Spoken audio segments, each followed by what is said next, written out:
that? I think that there'll be some spread of command attention, and as there has been in terms of planning for one operation while you're running another. But there are different headquarters to handle it. There is a possibility that you'll lose access to some intelligence collection means depending on the numbers of platforms available and so forth, but I don't have that information. And there may be enough to meet everybody's minimum needs here in these two theaters. I think the real issue is whether there's synergy between the two operations or not.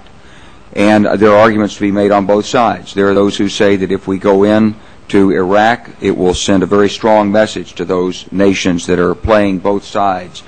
Countries like, for example, Yemen, where we've had some difficulty gaining access. And it may send the kind of message to Yemen that says we're going to get rid of al-Qaeda right now, turn them all over, and invite the Americans in.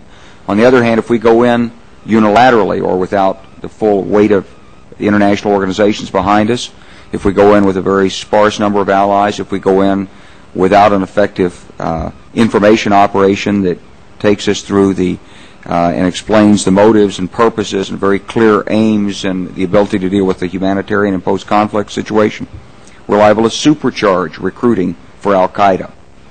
So I think it's indeterminate at this point how much synergy there is. It's not a given that there's synergy, but there is a possibility of synergy between the two operations. There's also a possibility of some fatal conflict between the two operations.